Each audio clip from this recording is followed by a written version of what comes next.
Welcome to SF Photo School. I'm Uzair Karawala, and thanks for joining me. My guest today is a wonderful photographer from USA. Neil Van Niekerk is based in New Jersey and is a wedding and portrait photographer. He has been photographing since 2002, has a degree in electronic engineering, and worked as a TV broadcast engineer in South Africa. Neil also presents seminars and training for professional photographers in the US and overseas. He is also the author of the book On Camera Flash. Welcome, Neil. How are you? Hi there, I'm doing fine. Tell us a little bit about yourself, who you are, and what you do. I work as a wedding and portrait photographer here in northern New Jersey in the United States. It's a very interesting area to work in. The state that I live in is the most densely populated state in America, and we're right next to Manhattan.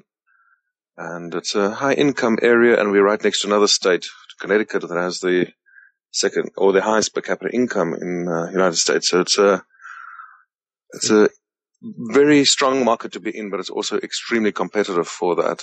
So that makes it challenging. I bet. There are a lot of very good photographers, but the competition is extremely high. So what kind of work do you do? I mostly photograph weddings, Yep. do some portraits. There's also the bar mitzvahs. I think you have to be a general photographer these days to really make a living. You can't really specialize as much as you might have a few years back.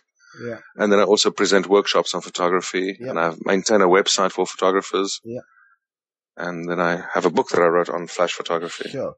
And is this your full-time profession? Yeah, this is all I do. That's all you do, yeah. From when I wake up in the morning till I fall asleep at night. So do you work from home or you've got a studio?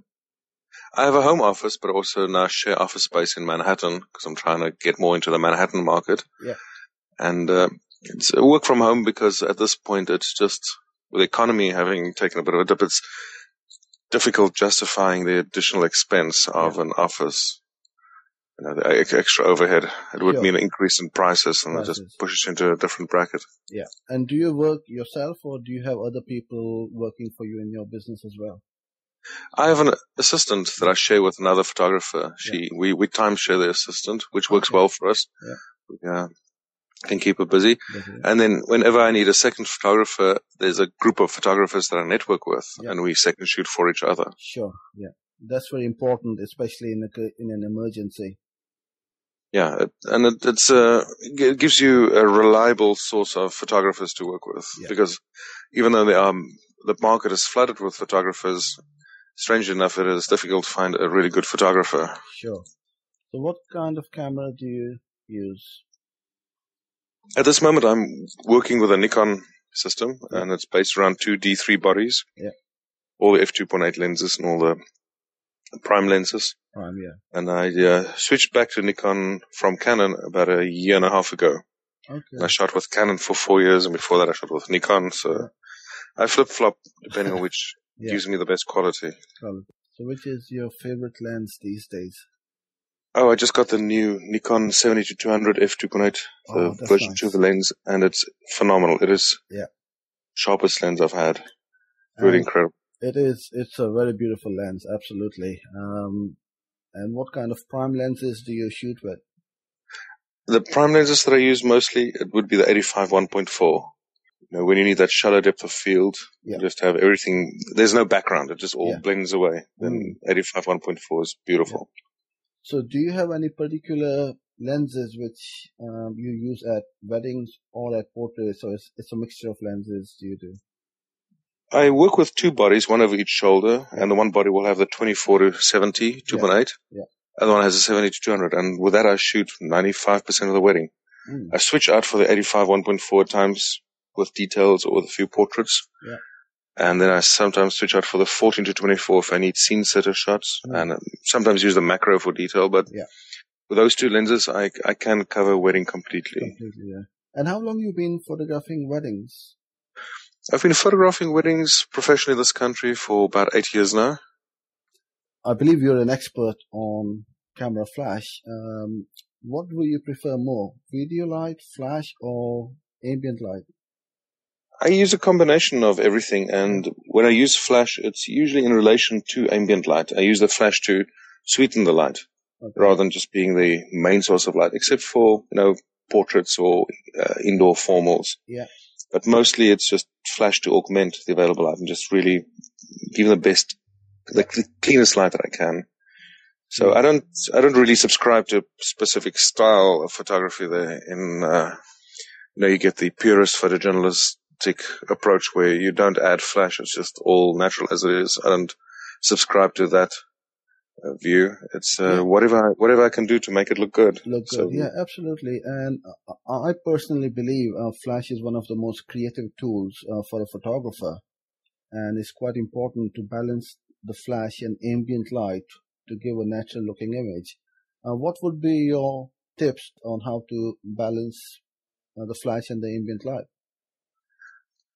Well, the approach for me is nearly always to find out what I want, what is my available light and what I want to do with it, and how much flash I need to add to it. Just a touch of full flash, or bring in flash so it's an equal amount to the available light, or just it's a situation where we might just need all flash. Yeah. But I think the biggest tip I can give everyone is to look at the direction of the flash. Yeah. I see too many photographers put a piece of plastic on top of their flash and just flood the place with light. Yeah. And it gives a very flat lighting. But the moment you start thinking of your flash as thinking about the direction you want to add your flash in, and then you think about where you would place your softbox. If you had been in a studio, where would you place your softbox? Yeah. And that is the direction you want to bounce your flash from. And then you get directional light. You get a really nice quality to the light, and you can mimic window light. You can mimic, open daylight studio. You get that kind of soft directional light from your flash. You really can't distinguish it from available light. Which mode would you use the flash? Would that be in manual, aperture priority, shutter priority? My camera, I always use in manual exposure mode. Yeah. It gives me absolute control over what I do with my available light. Flash, I use manual flash or TTL flash. Yeah.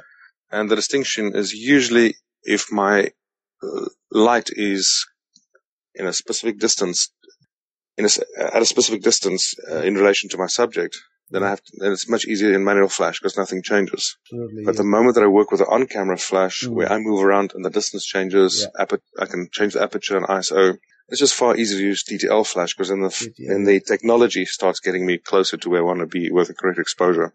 Absolutely, and especially the Nikon creative lighting system works beautifully in TTL mode as well. They really have a bit of an edge there with their flash technology. Your book, On Camera Flash, tell us a little bit more about it. The book is based on a lot of articles I have on my website, and I rewrote a lot of the material to give a consistent flow to the information that is on there. And with this, the idea with how I use on-camera flash is, as I mentioned before, is to blend it seamlessly with the available light. And that is what the book is about. It's just how you can augment your available light. I spent a fair amount of time on exposure metering because when I first started doing workshops and seminars on flash photography, I would immediately start talking about flash, and I realized I was soon losing people. And I figured out the root problem is not that people don't understand flash. The root problem is they don't really understand exposure metering. And once you grasp that, then it's much easier for you to decide what you want to do with your flash in relation to that. So the book, I think, starts off with a fairly basic level and quickly builds up to the two modes, TTL flash, manual flash, when you use one or the other, and then whether you use flash as your main source of light or full flash or anywhere in between. You are using off-camera flash. Do you use any umbrellas or softbox with it, or just bare bulb? When I use off-camera flash, I mostly use the quantum system. The quantum flashes are workhorses. They really take a beating and just keep on working. And I can recycle them really fast without overheating them. So when I use off-camera lighting, like the family formals, it's always with an umbrella. It's a big 60-inch umbrella. I might use, if it's a small group of, say, 10 people.